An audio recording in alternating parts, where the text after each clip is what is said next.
มื่อตุ่มตัวในพวกเขากับด้วยพีดีเอฟของมือเลียวในขณะสั้นการซึกการต่อสู้เขาในมือกูบอกได้เขาได้มีก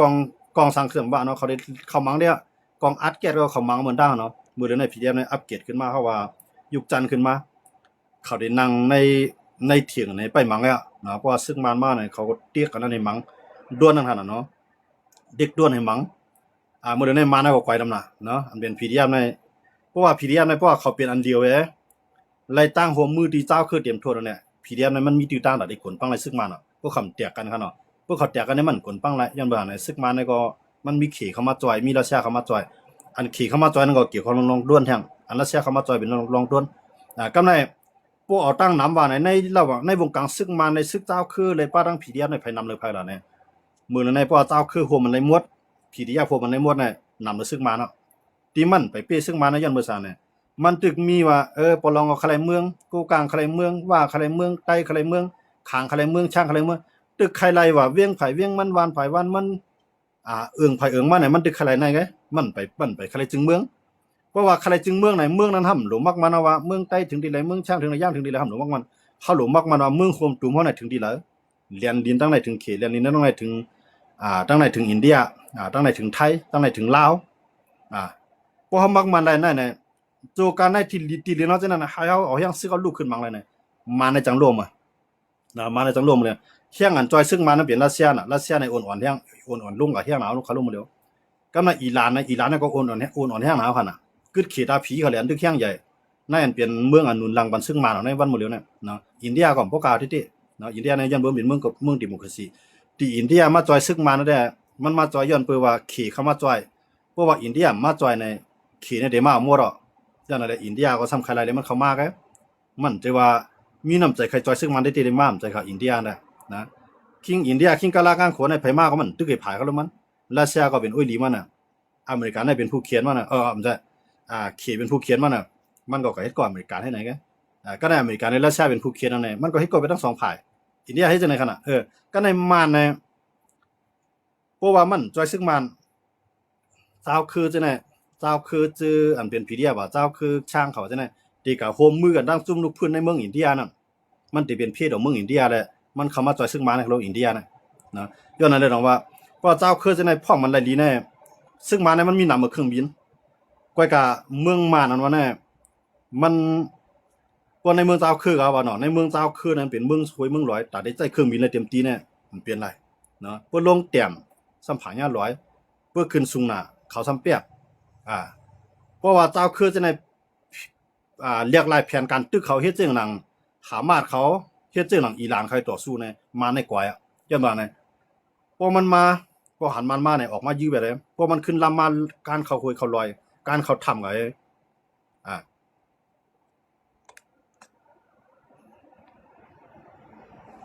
อันเจ้าคือในมือผมตุ่มตู้เลยจุ่มผีเดียมเนี่ยไปเปี้ยเลยซึ่งมาเนี่ยมันขาดมีเดียวไงเพราะว่าเอกภาพความไทยเนาะว่าลองพร้อมโฮมนะลองพร้อมโฮมเปลี่ยนน้ำหนึ่งสิ่งเดียวเนี่ยมันไปเกิดขึ้นไรเมืองเขาเพิ่มไปเกิดขึ้นไรแน่ในเพิ่มไปเกิดขึ้นไรแน่ในอันไหนตัดไอ้เปี้ยเลยซึ่งมาเนี่ยมันหยาบย้อนเบื่อเนี่ยอันขี่กูหนาล่าเนี่ยมันกูซึ่งมันซุ่มเขาด้วยเพราะซึ่งมันซุ่มเนี่ยกูเจ้าคือห้องหาดิโมคราซีพีดีเอฟก็ห้องหาดิโมคราซีเหมือนตั้งว่าเอาตาวันตกเนี่ยเข้ามาอยู่แกนกลางมันไว้มันเกิดเมืองมานอันจำอันพักตูมันในขณะมันเกิดในเมืองห่มตุ่มตู้ในขณะเขียนในขณะเพราะว่ามันก่อยเมืองห่มตุ่มตู้ในกว่าตกอยู่ในกำมือผายลุกขึ้นไปแล้วเนี่ยหนามันน่ะได้ตกลงกับแทงเขียนเนี่ยว่าตั้งหนึ่งมันมีไต้หวันครับลูกตั้งหนึ่งมีเกาหลีใต้ตั้งหนึ่งมีฟิลิปปินส์เพราะว่าจังนั้นเนี่ยตั้งหนึ่งมีเกี่ยวปานอันมันตั้งออกไหลลีๆในโมเดลในมันมีตั้งเข้าในขณะเมืองห่มตุ่มตู้ในขณะอันมันกว่าตั้งอย่างไรตั้งอินเดียมันจะกว่าอะไรติ๊กๆครับลูกอินเดียก็ปีกแต่ว่าก็ในมันหือเลยเนี่ยพวกมาตัวเวียดนามเป็นคอมมิวนิสต์ก็กล่าวมือเลยในเวียดนามคอมมิวนิสต์เนี่ยคอมมิวนิสต์ของเวียดนามเนี่ยมันใจว่าก่อนเนี่ยตั้งขี่ครับลูกมันเฮ็ดโกกูภายไปเขาแหละนะตั้งอเมริกันเฮ็ดโกตั้งเกี่ยวปานเฮ็ดโกกูภายก็มันเอาเมืองของมันเปลี่ยนศูนย์การไปมักมีครับลูกมือเดียวนะเวียดนามเนี่ยมันใจว่าขี่มีบางตื้อกับเวียดนามเดี๋ยวมาจ่อยมันได้รัสเซียมีบางตื้อเวียดนามก็กับจ่อยนะที่เวียดนามและรัสเซียเขาจำกันนะก็กล่าวว่ามันอยู่เลยการค้าขายให้ก็ได้สร้างขึ้นเมืองเวียดนามเนี่ยมันเป็นมหาอำนาจทางการซื้อว่าแห่งซึ่งมันในขณะเป็นล้านเพราะมันเป็นเมืองสะเทขึ้นมาแทงให้ใน เวียดนามไม่ได้แข็งแข็งได้แต่ว่าเวียดนามเนี่ยไปใครผิดไปไปใครตึกไปยันเบอร์มันซุ่มในปังตึกกำพาปอกำสองน่ะนำหลายอย่างหันเนาะมือปานอเมริกันเขามังกันนั่งมันหันเนาะมันซุ่มนำหลายมื้อนั้นนี่ก็มันไปมือต่อถึงมือเดียวนั้นมันไปใครตึกไปใครตึกไปเนี่ยมันเอาป้ายมามีเป็นใหญ่นะมือเดียวนั้นเจ้าตื้นล่างกูไปพายตอนกันเลี้ยงกันลงตื้นล่างในเมืองเวียดนามหมดหันแต่ว่ามันแต่ได้ขีดอะไรปุ่งเวียดนามเนี่ยปุ่งอีแล้วมือเดียวแต่ว่าก็ในเพื่อมือหุ่มตุ่มตัวเขาเนี่ยใจเมืองเรียกยาวก่อมใจเมืองที่หัวนับกวนเออันคำมักมันไม่ได้เมืองห่มตุ่มตัวเนี่ยมี60,000 ล้านในเมืองตั้งหันเนาะคำมักมันว่าจังนั้นก็กะว่าสิเขาตึกกันยื้อกันได้มันก็เต็มมีสังเกตว่ามันขึ้นกัดเย็นมากขึ้นในอันกว่าอยู่ต่างวันต่างเมืองนั่นมันได้ขึ้นเข้ามากขึ้นเนี่ยบางเผ่ามีเป็น70 ล้านก็เป็นกว่าหลายเมืองห่มตุ่มตัวเนี่ยหัวนับกวนเนาะหั่นนะมันยาวกว่าทรัพยากรคู่ของแต่ลินลินเฮาในคู่ของสภาวะเฮาในมันนำแห้งน่ะเมืองเฮาในพวกกวนปังไรเจ้าอันน่ะซึ่งมาในมาพร้อมเป็นปึกแผ่นในมันสิเป็นเมืองแก่นแข็งมาทางเมืองนึงในกลุ่มเอเชียค่ะจังว่าอันในขี้กูดิไหนก็กะกวนในเมืองเฮาค้ามันปองใจเขาดูอันตึกว่าเกาได้ไล่เมืองปะล่องว่าเกาได้ไล่เมืองโกกลางว่าเกาได้ไล่เมืองว่าเกาได้ไล่เมืองใต้ว่าเกาได้ไล่เมืองปาโอว่าจังได๋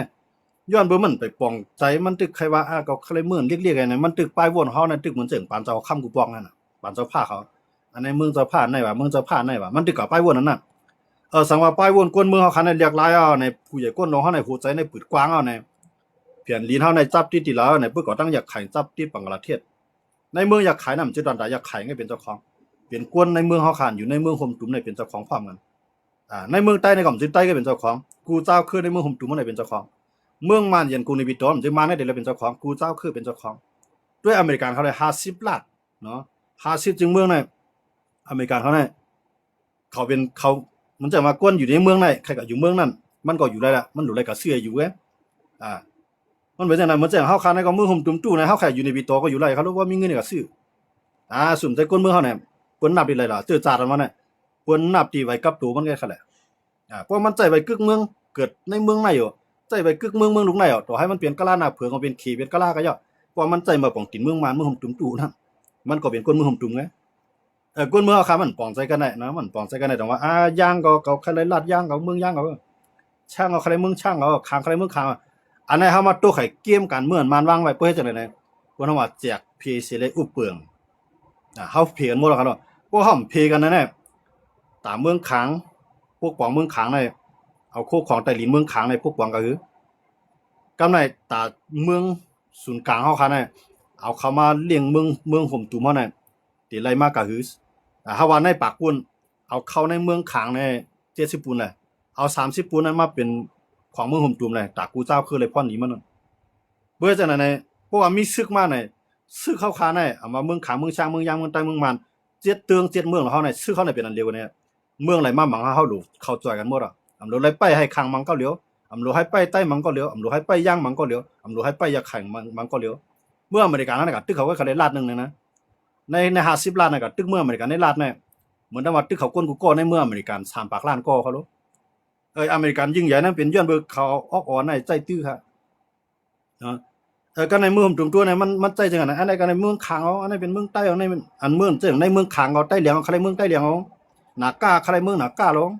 เฮ็ดไหนล่ะบ่เฮ็ดจังได๋เนี่ยตาได้กับเป้เลยนั่นเป็นแล้วย้อนเบิกเนี่ยอันมันกูที่สุดในกูเฮาเปลี่ยนอันเร็วอันแหอันเคกูที่สุดก็เพราะว่าเฮาเปลี่ยนอันเร็วมาเนี่ยด้วยคันในเมืองฟิลิปปินส์เนี่ยยังเขียงตาดอกขีวันมื้อนี้นะเมื่อเฮาคาเนี่ยเขียงตาดอกขีเนี่ยตาได้เขียงตาดอกขีแล้วนำเปลี่ยนยันว่าขีในใครคู่ของเมืองเฮาในนำแห้งน่ะนะเพราะว่าเฮามีรองพร้อมโฮมในขีได้มาของเฮานะเฮาได้สารคัดกำเดียวนะเฮาสารคัดอะไรเนี่ยเฮาจันเอาต่างเมืองเข้ามาเปลี่ยนอันนี้เฮาให้สารคัดอะไรกำเดียวจังว่าขีเนี่ยมันไข่กวนเมืองเฮางือนะผู้นำหลวงปองจริงก็งือมันจังซึกมาในมีหยังแหลงในมาเมืองไทยสุดด้วยครับแต่ที่ยิบกอกวายให้กินเหล้ากินวายมันก็มันไปหมอผู้ที่ยิบแท้กันนะมันจังแก้วอันเล็กๆกันมีขายฮีๆนั่นนะเมืองบ่ได้บรรดด้วยยิบบ่ได้ค้าเลยเนี่ยมีหยังแหลงในไข่ที่ปากมันจังเฮาได้กินแก้วน้ำนั่นนะมีหยังแหลงนะเปิ้นมาลูกคนบอกมันเปิ้นมาเอาคนมาฮับตอนเปิ้นเอาป้านมายืนมันมีหยังแหลงให้ซื่อมันอ่านยิบว่าป้านน่ะนะกำในอันเปลี่ยนเสียศักดิ์อันเป็นพ้องต่างนอกเมืองของไทยนะครับในใจครับเอาหมอกแน่เนี่ยไอ้มีหยังแหลงน้ามึงไงมันคั่นน่ะก็ยิบบอกนะเพราะว่ามันหูสารสีได้เตือนตาน้องมีหยังแหลงนะก็ในมาว่ามิงกะลาปาในมิงกะลาปาในอ้อมมิงกะลาปาสวัสดีครับเนี่ยหมอว่าเนาะ ใน3-4ข้อขายหน้าก็อันนั้นนี่พาว่าแล้วนี่พาหาว่าผู้นำก็ในงือติๆปิ่งยาก็มีเนี่ยใจกินสังก็ถึงไรอ่ะเห็นนั่นคั่นน่ะจังว่าพวกมีหนองแหลงโตลงก็เอาก้นมีปิ่งยาขึ้นมาเหมือนจะเอาซันสุจีขึ้นมาเขเนี่ยมันทิ้งไรครับลูกย้อนเบ่เขกวมทิ้งไรๆเขจงไกปานมีหนองแหลงในยึดอำนาจคั่นน่ะเนาะมันจะไอ้ขินยืนเขาจะในต้านสวยหมองจะในจันลีเขาเหย่าจันเมืองมานะครับลูกฮู้ความเบิ่นฮู้เนาะลีกเบิ่นฮู้พิงเยพิงทุ่งเบิ่นฮู้เขาก็ฮู้ในเมืองเฮานั่นแหละเขาจะได้หลอกง่ายคั่นน่ะก็ได้ขึ้นมาก็เลียตั้งแต่ไอ้เนวินไอ้เต็งไอ้เนวินไอ้หมองไอ้ต้านสวยไอ้ขินยืนไอ้มีหนองแหลงมื้อเร็วนี้ก็ขึ้นมาทางไอ้ทางไหนไอ้เตือตันทางกองไอ้ซึกไอ้ทางกองในเยมิลวินอันนี้ก็ไอ้ตีตันนี่ก็ไอ้ตีตันทางกองก็ได้ขึ้นมาทางก็มาขึ้นมาก็มื้อเร็วมาเต็มมีหนองแหลงก็ให้ประธานาธิบดีเฮาย้อนนั่นได้ดอกว่าเมื่อเฮาขายาผู้นำมีต่างหู้มีผู้นำมีนำกัดเนี่ยมันมีน้ำใจป้ายวนว่าเขาเต็มตึกคือนะเฮาได้ควบมาในเมืองเฮาในเตรียมให้เพิ่นมาจิ้มการเมืองเฮาเตรียมให้เพิ่นมาจิ้มการซึกเฮาเตรียมให้กวนเมืองเฮาเนี่ยก็เป็นเครื่องมือเบิดป้ายมามีเฮามีในหลงเมียงกันโดให้เมืองเฮาในกัดเย็นกูภายโลให้ป้ายมามีในมันมีลองเพียงเปียงกูภายอย่าให้กวนเมืองในเมืองห่มตุ่มตัวเฮาค่ะ65ล้านก็ในออกมาออกเมืองกว่าพวกมันมีป้ายฮู้มันได้ใจลอกลายในคั่นน่ะนะพวกมันใจลอกลายในเขได้กูคนเดียวครับย่ำหาเฮาก็เอาไผมาเฮ็ดโกเฮาก็เลยเขารู้ด้วยสิงคโปร์เขาเลยเมืองเรียกๆเมืองสิงคโปร์ตั้งเมืองเนี่ยอำตานเมืองเฮาค่ะกะลีกุนเฮงต่างกว้างใหญ่มันอย่างไรวันมื้อนั้นมีไผก็ไปกินสิงคโปร์ค่ะสิงคโปร์เนี่ยหน้าดได้ฝึกซ้อมเนี่ยมีค่ะไห้ดได้เฮ็ดมีค่ะสวนดได้เฮ็ดมีค่ะอยู่ในกุนปางหลายกุนนึงนี่แหละเมืองไหลกล้าขายรัดผ่านน้ำมันเก็บขวัญนะเมืองไหลใครผักเงินทับไว้ย้อนนั่นเลยดอกว่าสิงคโปร์เมืองเล็กๆอ่ะเนี่ยก่อตั้งเมืองก่อนขอมาในค่าตั้งหลาย10 ปีเมืองมาเว้ยผ่านเอากว่าที่เมืองมาเลเซียค่ะเนาะเมืองดังค่ะเนาะวันมื้อในสิงคโปร์เนี่ยแก่นแข็งน่ะมีอเมริกันอยู่ด้านหลังค่ะมียุโรปอยู่ด้านหลังขี่ก็มาฮัดกับไปกินก็ในเพราะว่ายุโรปเขาได้ไปกินมันไหนมันก็จำเฮ็ดก็ขี่แท่งมันเปียดภายเลยภายนึงก้อยกากุมโหต่อภายไปเลยภายนึงกูภายไว้กาคันมันค่ะเมืองห่มตุ้มตู้ในใหญ่เลยสิงคโปร์ในลายปากลายเฮงปูนเนาะไปใหญ่เลยเมืองไทยแท้เมืองห่มตุ้มตู้เนี่ยเรียกทัดเรียกนั่นเลยคอยบนสีเมียวมาเฮ็ดลูกน้องไทยสิจะวนด้วยค่ะไทยในตอนเตป่วน3เมืองไงในลุงฟ้าเนี่ยตั้งขึ้นใหญ่มันป่วนพาราเนี่ยป่วนมานป่วนลาวป่วนกัมพูชาตีเหลือนั่นป่วนมันกับมอดไทยเขาทำอะไรมาปึงอิงเมืองไทยขนาดในจุจะเขาวนด้วยค่ะ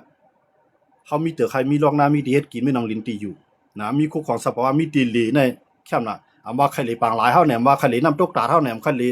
ลยห้วยลีลอยเฮาแหนใครมาตีแล้วเขามีไว้ปันหมดเบิ่งใครเลยลอยมวยมาได้เลยปูตาโอที่เมืองขังได้คั่นน่ะเบิ่งใครเลยปางหลายมาเลยเมืองอยากไขมาเลยเมืองมอนบ่ใครเลยน้ำตกตาดมาเลยเมืองไต้ใครเลยห้วยลีลอยมาเลยเมืองไทยเฮาเลยหมดครับเมืองไหนในกำผาลุงฟ้าในตัดเดียวเงินบ้านเฮาในเฮาเลยกูภายก็ย้อนเบิ่สังในย้อนเบิ่เขียนในเลี้ยงไว้ก้นงือมั่วเราน่ะไอ้นี่มันงือเอาเฮ็ดผู้นำไอ้นี่มันงือเฮ็ดผู้นำมั้ยนะปาก3-4พาเจ้าคือมีผู้นำกันหมดผู้นำจุ่มนึงเลยจุ่มนึงคืนนึงเลยคืนนึงแม่นกันวันกันงือขี้ติ๊กกินเลียนวันมื้อนี้นะอันเป็ดหลอกเป็ดลายอันขี้ค่ำเอานั่นเหมือนจังหนังแกล้งเขาเซ็นเตอร์เนี่ยก้นเฮ็ดยาเมากำเนี่ยก้นหลอกก้นเลียนเนี่ยขี้อันก้นอันยาคุกของน้ำหินผ่านในเมืองขี้เนี่ยเขาปันตามตายกำเร็วคำปัญญาจังได๋จังได๋ว่าอันลีตั้งหลงจังมาปล่อยใส่เมืองเฮาหมดค่ะกวนลักมาปล่อยเมืองเฮากวนโจรมาปล่อยเมืองเฮากวนหยอกแลมาปล่อยเมืองเฮายามาอยากเมากำมาปล่อยเมืองเฮาคุกของในลินตะลีนั้นมีกาขันเอามือเมืองมันค่ะขี้อ้ำลีตั้งลงมาปันเฮานะคำโจมว่าขี้อ่อนกันแน่เตี้ยอ่อนกันแต้มดิขี้อ่อนกันรัดความขี้อ่อนกันนุ่งโคขี้นะอ่อนกันซ้อนดิขี้นะขี้เฮ็ดปันเฮาบ่กันได้ค่ะนะตึกอ่อนกันยุคกรุงยอมูลว่าขี้จอยเฮาเนี่ยย้อนบ่สังหะเฮาญาผู้นำงือมันจังไอ้มีหนองแหลงแน่เนาะตรงว่าก้นมือห่มตุ้มตู้ในเกิดมาในกามลีสังว่าเขามีปิญญาเปียงเปิ้นนะอย่าไปแจกเพว่าก็เป็นใต้เมื่อเป็นมานก็เป็นค้างเมื่อเป็นช่างก็เป็นย่างเมื่อเป็นม่อนอย่าไปมีน้ำใจป้ายบ่นั่นน่ะนะเขาเป็นก้นเมืองเมียนมาเนี่ยก็เมียนมาห้ำใครห้ำเกียกจื่อว่าเมียนมาเนี่ยก็ตั้งชื่อเขาทางเมียงอะไรนะตั้งไว้ก็แล้วเมืองมันก็เป็นก็หลากหลายกันแหละชื่อเมืองมันจากเมืองไทยยามห้องว่าเมืองสยามนะเมื่อเข้าไปแก่นแข็งมีไผเมืองมันเขาห้องอยุธยานะห้องสุโขทัยห้องล้านนาเหมือนต้าเขาเนาะเพื่อเขาพร้อมมันว่าเมื่อเราเป็นสยามก็ในสยามว่าในไทยยำขึ้นแก่นแข็งเอาสยามมันขึ้นหรือแบบจื่อเมืองสยามนั่นเอาขึ้นมาเป็นเมืองไทยเนี่ยเพิ่นเรียกลายอะไรเขารู้เมืองเฮาค่ะแน่ มึงกูบอกได้มันมีเมืองไผ่เมืองมันเขาเนาะไว้หลังมาเนี่ยมานะอุเปิงห้องว่าประมาณในงานก็หมายว่าประมาณในงานในเมืองมาในเจ้าคืออะไรขึ้นย่อมครับเรียกมาว่าเป็นเมียนมาในงานเมืองมันแต่ก็ประมาณก็ถือว่าเป็นเมืองมาเนาะเมียนมาถือว่าเป็นเมืองมาเนาะเดี๋ยวถือเลยให้เป็นเมืองควมตุ่มเลยเลือกมาเลยตั้งชื่อใหม่เพราะว่าเมืองเมียนมาเนี่ยมันเปลี่ยนมาสุกุ้ยเนี่ยก็ห้ามฮับอะไรเนี่ยก็ตั้งมาใหม่ให้กูเจ้าคือย่อมฮับแบบมันจะมีลองสู้มันเขาเนาะย้อนเบอไอ้เตือตาเนี่ยเอาเขาอ้างว่าพวกเมืองเฮาในปันอาณากันพวกเมืองเฮาในควายป้ายมังมีปันกันเมืองเฮาในติดเตียกว่ามันเป็นเมืองเจ้าสหภาพโซเวียตของรัสเซียเนี่ยมึงกูบอกได้ใจมึงกูบอกของรัสเซียเขาในย่าปังตึกเขาลบสหภาพโซเวียตย่าปังตึกเขาลบเมืองเฮานั่นมีไผมาตึกเห็นเมืองฮะนะขี่ก็มากะล่ามาอเมริกันมาอังกฤษมาไทยเมืองมีไผมีเฮาห่างกันในมังกันเนี่ยป้ากันเหงือวันมื้อนั้นอันเป็นคนหลวงเฮาเนี่ยเนาะย้อนนั่นเลยจังว่าเฮาลิสิลายเมืองเฮาเนี่ยจังว่าเฮาหลวมีกวนมีปิญญาอุปึงเมืองเนี่ยพอมีคนมีปิญญาเนี่ยไอ้เดี๋ยวมันมีนำกัดเฮ็ดหยังปานมันเฮ็ดแหละนะฮะเนี่ยกูว่าในมีนำกันจังเฮ็ดมีปิญญามจังใจมีป้ายวนจังลาดออกนะก็หลายก็เป็นลูกน้องลูกจ้างเมืองเขลูกน้องจ้างเมืองไทยใส่ก็ใส่มาไปก็เป็นลูกน้องลูกจ้างเมืองกัมพูชาคั่นน่ะเนาะเมืองเฮาคันให้เป็นเมืองพวกใครมันลองขึ้นใหญ่ไหนเมืองเฮาคันให้มันโหลเฮ็ด2เมียวไว้ที่1เป็นน้ำหนึ่งเสียงเลียวนั่นแหละกวนปังสวรรค์อันเมืองในไหลพวกของวันเมืองเป็นน้ำหนึ่งเสียงเลียวที่2มาเสียนตาสายตางเฮ็ดปันเข้มๆพวกไหล2อันนั้นเฮาขึ้นใหญ่อ่ะเมืองบนขึ้นใหญ่มันกูว่าไหนมีหยังฮะมีหลองห่มโลแหมมีเสียนตางเข้มๆแหมมีการค้าการขายดีๆมี3เมียวเขารู้เบิ่นก็นะป้ายปิญญาได้พะกิกซึ่งก็เฮ็ดจังนั้นน่ะดังว่าเมืองเฮาคันนั้นเฮาไปมีผู้นำมันวนกว้างหันไกลจังไหนเมืองเฮาคันนั้นต่อจุ่มยิบกองเจ้าคือเลยตัวบ่ถึงซึกมาหน่อยแนวทางไปวนดอกเดว่าเมืองเฮาในอำเตียกำเจกำเพก้อยกะอาณาเฮานั้นได้เมียงกันอุเปิงเมืองไตถึงที่หลายเมืองยางถึงที่หลายช่างถึงไหนก้อยก็เฮาเป็นเมืองโฮมตุมันเดียวกันเตอำไล่ผาดออกนะวันมื้อนั้นมันมีไผบ่ได้ผาดออกอยู่นะก้อยก็กูลาดใน7ลาดใน7เตืองให้มันมีลองขึ้นใหญ่เพราะว่าขวัญในเมืองใต้เนี่ยเฮาอะไรมาปากปูนเนี่ยสร้างเข้าหลวงบองจึงกลางนั้น30 70เนี่ยพวกของในพื้นที่เฮาค่ะพวกเฮ็ดนั้นได้จังได๋พวกหลวงบองจึงกลางในพวกมันไหลมาตาม30เนี่ยไหลนำหนาเขาโล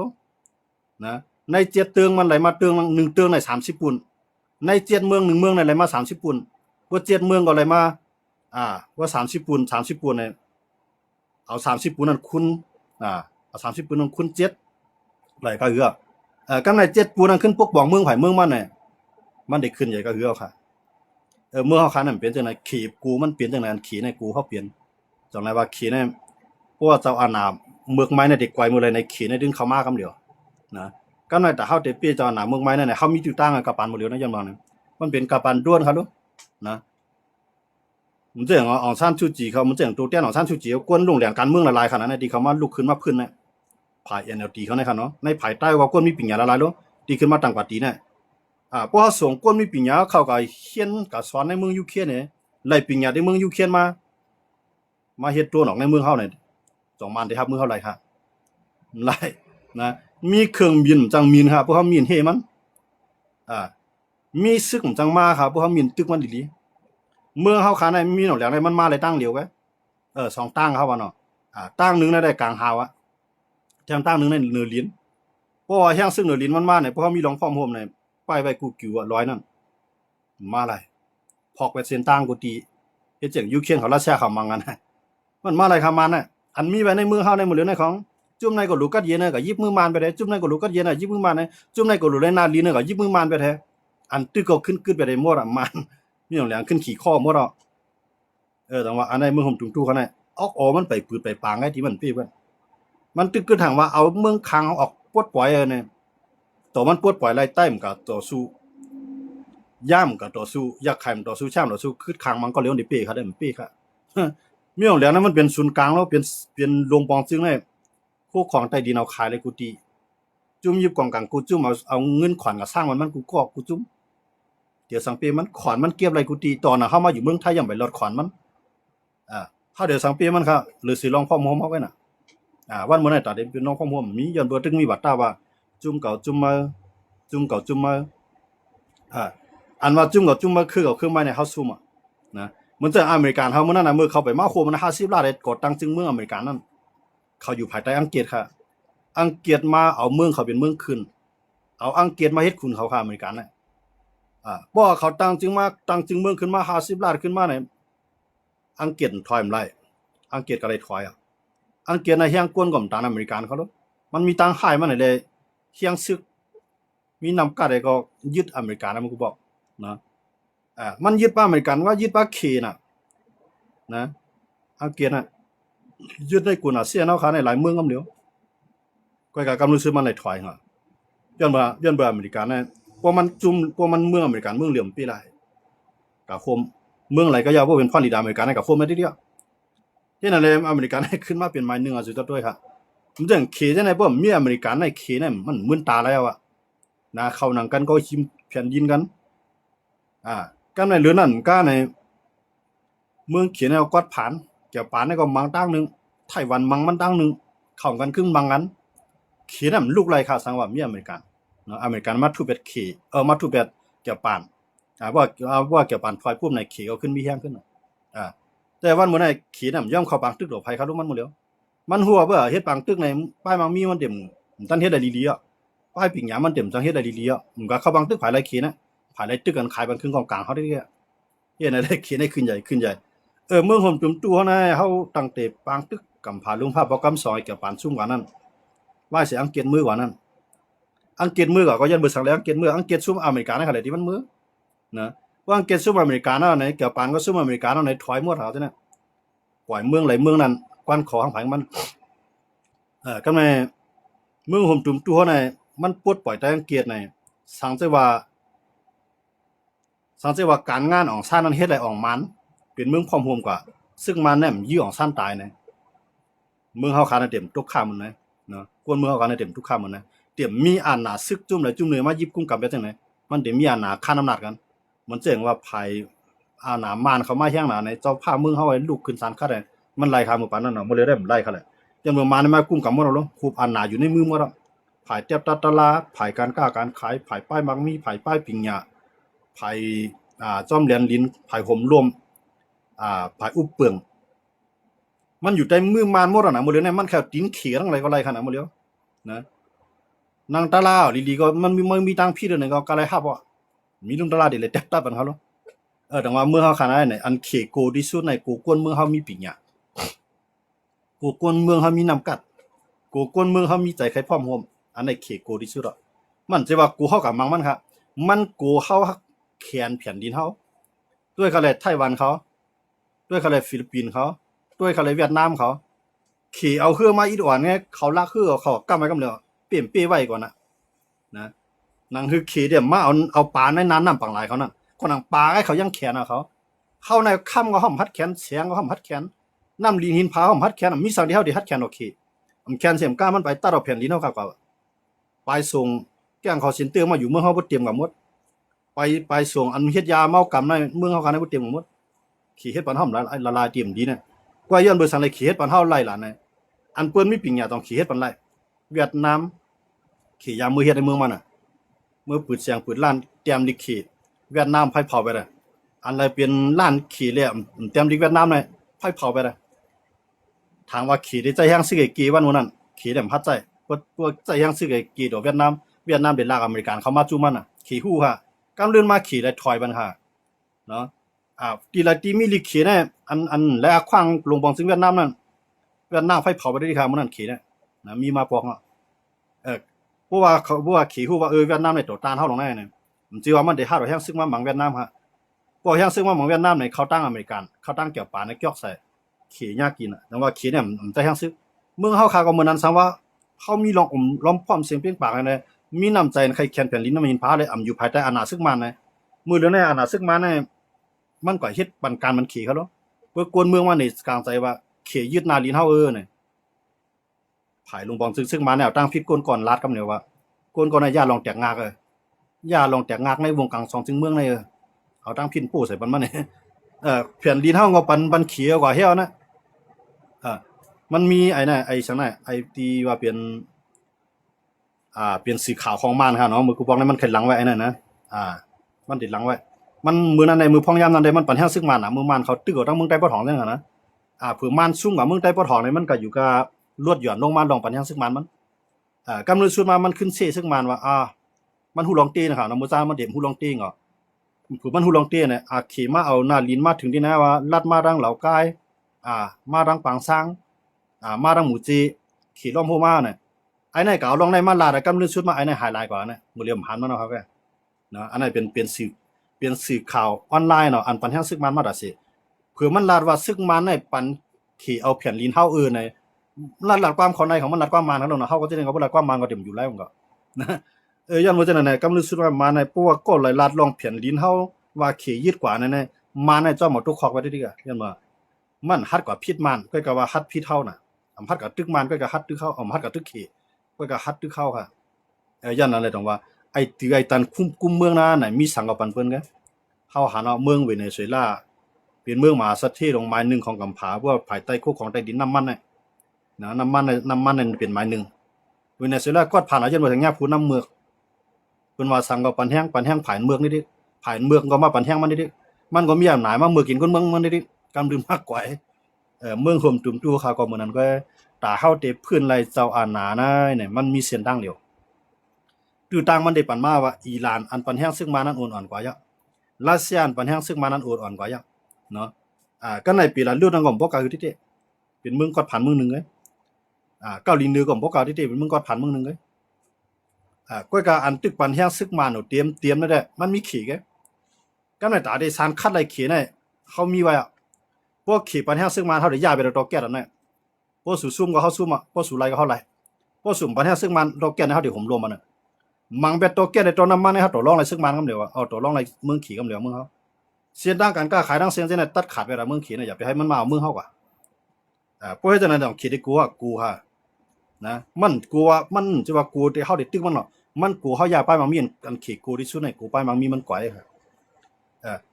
ที่วันอ่อนขี่เขาก็หันเนี่ยว่าที่แกนแข้งเข็มเบนี่สังหลานเนี่ยเปลี่ยนซึกมันก็ซึกมันกุ้มกำไรในขี่ใครสั่งก็ไรมั่วเราเมืองเขานะก็ได้เส้นตั้งอันนั้นในลัดมาในนาเฮาก็ไรก็ได้เส้นตั้งอันไหนเคลื่อนสู่ในปากไปอันไหนก็ไรเขได้มันปัญหาซึกมาในตอนตาอาหนามันคือมื้อน่ะเพราะมันมีซึกมาในอาหนาได้มาเฮ็ดคุกของเมืองเฮามายากคุกของเมืองเฮานำเฮ็ดไรด้วยอะไรเมืองเปิ้นอันเปิ้นเอาอาหนาซิมเมืองยิบเมืองนั่นเหมือนจังน่ะเมืองกัมพูชาเนี่ยเขาลือสังฆาวันมื้อในกัมพูชาเขาลือก้นเมืองเขาก็กินจ้างเมืองเขลือก้นเมืองเขาก็กินจ้างหลังเมืองเด้เมืองลาวเขาลือสังเขาก็ค้ำเขาคู่ของไตลิงเขาขี่ห้ามกับหมดเนาะอันเขามีไว้เมื่อเลี้ยวนั้นเขามีสังหลาเนี่ยอันเขามีหลวงปองจึงลาวเขาอะไรเพื่อขี่มาหับตอนนะขี่ก็ปันเงินเขากู้ขี่แม้กำเรือนส่วนมาไหนตกลงกันว่า99ปีเนี่ยคู่ของแผ่นดินเขานั้นตกเป็นของขี่จูกาไปถึงปากปีนั้น99ปีนั้นตึ้งเป็นของขี่ยันเมื่อขี่จ่ายเงินมันเขาขนาดยันนั้นได้ดอกว่าเมืองก็ในเมืองลาวเนี่ยต่อสถิตหลวงเจ้าหนามัน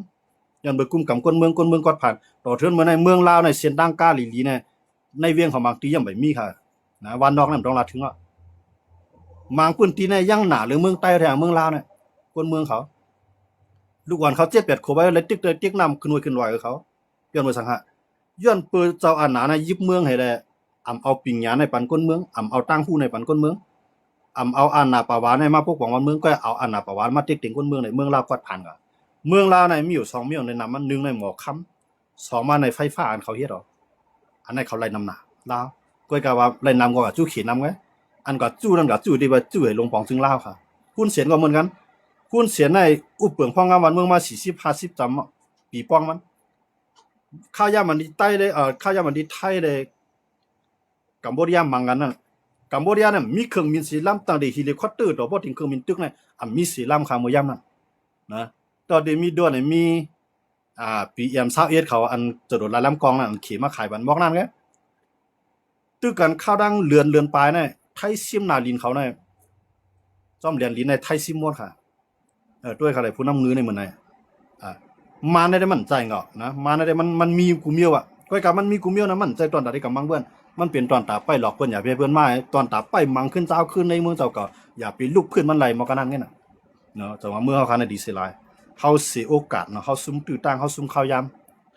คนมีปิญญาเฮามันอยู่หลายคนมีเงินค้ำเฮาไปออกพวกอยู่ในเมืองเฮาก็กะไรโฮเกมันติเนี่ยตึมตั้งรัดความสังอันนั้นลีเสียหลายติเมืองเฮาคันให้เฮาใครมันเหมือนจังหนังเมืองไทยนี่เนี่ยเฮาเฮ็ดเอา10ปีก็ขึ้นเมืองไทยหลายเมืองเฮาเนี่ย นะปานาควางกวนมีปิ่งหยาเฮาดีๆปานาควางกวนมีเงินเฮาเฮ็ดดีๆลุงปองจึงเฮาตั้งเฮากวดน่ะในเมืองใต้เนี่ยขุดลอยอะจวงลอยกับลอยตัวลอยให้จังขี้ไงเฮ็ดไรเขาเลยกลับบ้านหมดแล้วอ่าค่าดัง10ปีนะเฮายาวเนาะก้อยกะห่ำเฮ็ดไรในยันบ่ซั่นเนี่ยหนาเนี่ยก็อยู่ที่ซึกมันน่ะเฮามีเงินอ่ะเฮาใครเฮ็ดโคเฮาโคข้ามได้เนี่ยปานเฮาเฮ็ดหมดแล้วพวกเฮาก็เฮ็ดมันว่าหืออันไหนมันมีเจ้าหน้าที่บุญพรอยู่สุกะย้อนนาควางยาวฮะเปิ้นก็ย้อนนาควางปันเปิ้นก็ย้อนเงินแมงน่ะย้อนเงินมาเฮ็ดก็มันปันใจมันมาเฮ็ดก็มันเฮ็ดเฮามีเงินเนี่ยติจูนเฮ็ดทั้งกล้วยก็มันปันเฮาเฮ็ดสมว่ามันคำหน้าคำตามันที่ไหนมันน่ะนะด้วยโขคำนำเมืองเฮาในตาซุบเตียงในเฮ็ดก็คือหนาวแน่โขคำนำโค้งเฮาคั่นน่ะบ่ยาวดอกถึงมันบ่ได้มีเสาไงปกไว้ให้นั่นได้มีเสาไงเห็นบ่เนี่ย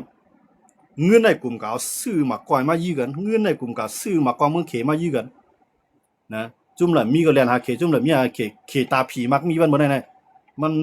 เมืองเฮาในมีศูนย์ตั้งหลายที่เฮ็ดให้เขขึ้นมาเป็นสัตว์ที่ลงน่ะนะมันเอาเสียงในเมืองเฮาในตั้งเต็มเนวินยึดเมืองมาต่อถึงวันเมื่อไหร่เอาเสียงเอาคำน่ะมันเอากับมกกันนายเอาคาดัง5 6 70ปีย่ำไปเสียงสุจวนได้ครับมันนำกับเมืองเฮาน่ะต่างกูว่านั่นน่ะคู่ของใต้ดินเฮาน่ะเอากับกูว่าน่ะเสียงเขียวในเมืองภาคกลางในมันเอากว่าน่ะตั้งแต่หลาย10ปีมาต่อถึงมื้อไหนไปเสียงครับมันนำมาก็คือดังว่าเมืองเฮาคันในห่ำหันกาขันมันเฮาก็หันว่าอันไหนคือเก่าอันไหนคือไม่ในเมืองเก่าในเมืองไม่ติๆมันในหมู่เหลียวในมันเป็นเมืองโฮมตุงไว้เพิ่นไทยเฮาว่าสาพันธราชเนาะก็ก็มั่นย่อมปันตรงไหนเนาะปันจื้อไงเนาะว่าเมืองเฮาคันเฮาก่อยย้อนเบิ่นได้เฮาก่อยย้อนเบิ่นได้ก่อยย้อนเบิ่นคำมีปิงหยังคำฮู้การเมืองดีๆเฮาเรียนจอมเกมมันไงพวกมันวางแผนว่าก็ได้ตึกจุ่มไหนก็ได้มากึดดอกจุ่มไห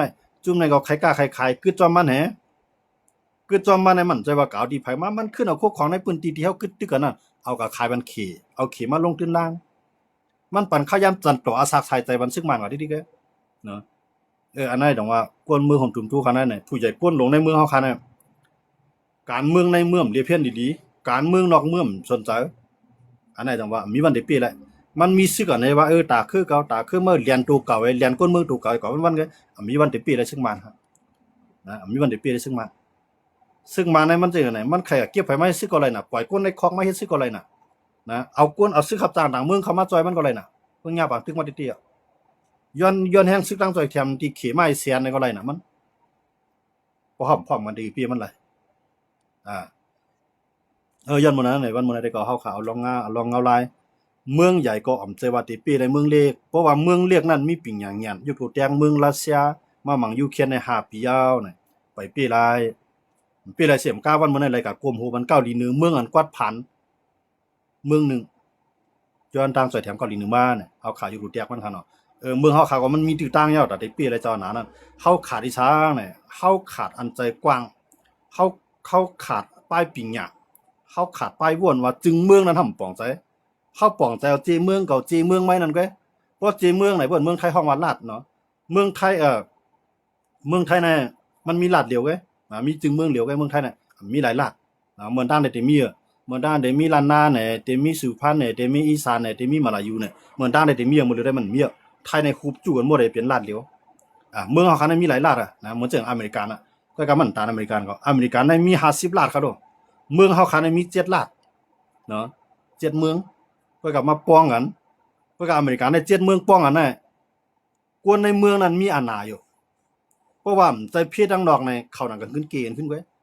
ว่าเพียดังดอกมาเนี่ยเอาลงปองซึ่งกลางนำมาจ่อยอเมริกันให้เขาที่จังไหนครับอันลาดก็ลาดหลายก็ทำเฮ็ดสังรู้เนี่ยอันนั้นน่ะออกออจังได๋น่ะอันใต้เฮาครับมันคิดว่าน่ะนะกวนอันเฮ็ดนั้นมันมีน้ำหนายาวก็ก็คำเฮ็ดเหมือนจังนั้นเฮาว่นคำเฮ็ดเหมือนจังนั้นเฮาลาดเนาะหรือมันแหลกหลายอันเฮาขับกวนว่าลาดหลายเฮ็ดน่ะกูมาอยู่เมืองไทยก็ได้ฮู้อยู่เมืองใต้ก็ได้ฮู้เมืองเปิ้นกูเมืองในนักวิชาการมาในเขามีค่ะนะกวนเจื้อนกับเหตุการณ์นั้นเขาได้ถอมนักวิชาการให้เขาก็ได้เฮ็ดอันใดที่มันสร้างต่อที่มีกวนมาทัสร้างอันใดที่มันจิตใจกวนนั้นได้ปันแฮงกะสิได้อานามีในมือเขาว่าซึกมีในมือเขาเขาไว้ใจเขาอาบลูกใต้บันเขาให้เขาเฮ็ดการซึกเขาไว้ใจเขาสิแล้วตอดแคบกลางใจบันเขาให้เขาเฮ็ดการเมือง จองว่าเขาหลูวัวเนี่ยเขาหลูเฮ็ดแก้มได้ขนาดมันสิว่ากวนลากูก็ได้เลยก็เฮ็ดหมดอ่ะพอเฮ็ดเอาตึ้งเต็มได้ลาดอ่ะมันใจอันไหนไปวัวอันไหนห้ำไปตั้นเปิ้นสิเจ้ากับด้วยกันในเมืองอเมริกันเนี่ยเขามีไว้นักวิชาการว่าในกวนทัศน์การเมืองเขาเนี่ยเขามีน้ำหนักไว้นะกำไรบุญเจอประธานาธิบดีมันขึ้นมาเนี่ยมันจะว่าประธานาธิบดีเนี่ยเตะฮู้กุมเดียวประธานาธิบดีก็นั้นก็ในมันรัดแก้ก็ในมันรัดใจมันรัดมันในเมียนไหนมันเอากับปรับปรุงเกี่ยข่าวเฮ็ดจ้อแม่นมันออกมาเนาะนะก็เดี๋ยวว่าจังนั้นแหละมุนเจ้าโฮตะลากูเกี้ยงเจ้าสังขารโฮตะลากูวันป้าเขาขึ้นอีกป่านมั่วเราเขาหรอกว่าเดี๋ยวว่าเขาลาได้เขาเฮ็ดไรมันจะว่ากูก็กดลาแล้วมันได้เฮ็ดไรมันจะว่ากูก็เฮ็ดไรเอาติลาดไรนะมันมีหน้าที่ของมันอยู่กูเอาข่าวกูก็ค่ะนะอันนี้ก็ฝากไว้น้องจ้าอีกนึงครับนะย้อนนั่นน่ะป้อเขาค่ะอำพัดลาดก็มือเส้นหนังกวนเมืองค่ะอำพัดว่าสังก็ในขึ้นมาก็เป็นเจ้าก็ในขึ้นมาก็เป็นเจ้าเนี่ยย้อนมีแผลหัดลาดเขาก็กูกินไผเขาก็สร้างกินไผค่ะวันมื้อนั้นย้อนบ่มีคนหัดลาดเขาตานตีกับตีกินเฮาก็เขาได้เฮ็ดจังได๋น่ะเขาไล่สติมาค่ะแล้วย้อนบ่มีคนลาดเนาะอันเขากับโป้ก้นวันไหนว่าโป้คิงกลางวันไหนโป้คิงเห็นวันไหนน่ะมองเขากับโป้ในเปิ้นปล่อยเอาข่าวเขาอายเบิ่นขายหน้าขายตากำลืมมาขำพัดเฮ็ดค่ะนะมันมีศูนย์มันมีพรเหลียงไผมันหาคนของเขานี่นะอันลาดก็มีพรเหลียงเฮ็ดก็มีพรเหลียก็กะว่ากูไผมันดุกำยันแฮงกันขนาดนะบ่มีเจ้าสัตเทก็มีคนผ่านในเจ้าสัตเทเอาเงินนี่ได้มาค่ะย้อนบ่มีคนผ่านกล้าขายดอกมาได้มันต้องสัตเทมันได้บ่มีคนผ่านอะไรมีสัตเทรับซื้อในคนผ่านแล้วแต่ขายดอกไผมันเหมือนกันนะคนเฮ็ดซื้อก็มีคนลาดมันจังจะคุณสารร่วมคนปังเอาก็หันสนาดันตาเฮาน่ะจะก่อนอยากคนปังเอาสนาสันตาต้องมีไผลาดขนาดนั้นมีคนเฮ็ดในนำหน้าเขาโลแต่ปีเจ้าคุณสามีเป็น30,000ย้อนบ่มีไผหัดลาดเจ้าคุณสาค่ะควายค่ะอันนั้นย้อนบ่จังนั้นอันเฮาคลาดจังได๋น่ะพี่น้องเขาบ่ได้ก็สั่งว่าเฮาปองใจเหมือนกันผู้นำเฮาปองใจเหมือนจังนั้นเฮาลาดน่ะคำปองใจบ่เขามาถ่อมเขามายินเขากับใจตื้อในเขาเฮ็ดอะไรกำเดียวค่ะเขาก็เขาอาบไว้บันเขารู้ลงหยุ่มยามเฮาลูกใต้เฮาเกิดมาใหญ่มาดังปันเหาะใจตื้ออ่าเพราะว่าหลุดเลือกตั้งมานะเฮาดดแค่ปางใจเขาว่าเฮาก็กินแท้ก่อนนะเฮาจอยมานุ่มจื้อห่ำจอยอันเฮาลาดเนี่ยมันจื้อห่ำจอยนะอันนี้ก็ฝากกันได้ก็เขาหลายๆก็กันเนาะจื้อปองใจว่าหลายๆก็มันไล่ช้างหลายๆก็มันเฮ็ดช้างกันว่านั้นอย่าไปลืมว่นว่าพอเฮาอยู่ในลูกเมืองกวนอยู่ในมันมีกรุงเมืองฮะพี่น้องเขาวนด้วยครับกรุงเมืองเนี่ยนักวิชาการไทยเนี่ยพวกพี่น้องเขาอยู่ในเมืองไทยเนี่ยเพิ่นได้ปางมาผิดหมอกมาค่ะเนาะเพิ่นฮ้อแขกรับเชิญเนาะผิดหมอกมาออกรายการกำไรก็เมืองไทยเนี่ยถูกเลยเปลี่ยนจังถูกเลยจังเนี่ยเพิ่นเอาพุทธศาสนานั้นมาลาดกำไรว่าพุทธศาสนามันมาลาดเนี่ยมันเปลี่ยนข่าวหลังฮัลโหลกำไรลุงบองจึงมาถ่อมเอากะเฮ็ดเปลี่ยนพ่อหนีป้าตาก้นก่อนลาดเปลี่ยนพ่อหนีป้าตาก้นก่อนเฮ็ดอันเขามีหน้าที่ปุ้นพ่อน่ะเขาเฮ็ดก็กะมันไปเฮ็ดไปเมียนลายมันเลยเฮาขามาทัศน์เลยน่ะนะย้อนนั่นแหละว่าอันนั้นก็เอามาทัศน์มาเรียนเพียนในกันนะคะเนาะเพราะว่ามีไผลาดในสิจะวนด้วยครับว่ามันเนี่ยข้าวก่อมลาดไผก่อมลาดมีไผลาดในเฮาได้ลำหูลำตันจังได๋กะเป็นลูกน้องลูกจ้างเบิ่นนี่ก็อย่าไว้จานกะนะเพราะเฮาไล่ลาดในวันมื้อในเฮาลาดไว้มันเป็นจังได๋เนี่ยวันมื้อหน้าลูกหลานเฮาเลยมายินถ่อมขึ้นเนี่ยอ๋อมันลาดไว้มั่วรู้ในสังว่าเฮาเฮ็ดจอมเป็นพรดีนั่นน่ะย้อนเบิ่มันลาดไว้มั่วเฮาเฮ็ดจอมมันเลยวันมื้อในกว่าเหมือนเจ้าหนังเจ้ากลางเสือมันก็ถ้าเจ้ากลางเสือคู่ไว้จะมืดใต้เฮาค่ะตึกมีวันมีเมืองมีเจ้าหอกคำบ่น่ะเหมือนฮู้ไว้ตั้งไหนที่เป็นจังได๋มาที่เป็นจังได๋มาเนี่ยมันวางไว้หมดเอาใกล้กับว่าผู้อุปเปิงวันเมืองเฮานำเฮ็ดจอมหนังอันความลาดอันเจ้ามันก็ถ้าเจ้ากลางเสือพอไว้แหละกำลือชุดมาเฮาก่อยนะเจ้ากลางเสือได้คู่ไปลงนาเขารู้ที่เป็นจังได๋มานะใกล้กับว่าปางตึกอันนั้นมันซ้ำยึดยาวแฮงหนาลาเสตั้งแต่ไล่ตึกกันมาตั้งแต่มื้อ4ปีก่อนมาค่ะเนาะ5ปีมาปีนั้นน่ะเนี่ยมีวันไหลที่ว่ารัสเซียและยูเครนตึกกันมากูวัน1วันนี่ก็ใช้ขีปนาวุธนับโคปากบางวันก็โหเหียงเฮ็ดให้สิเลยมังกันมาถาดไว้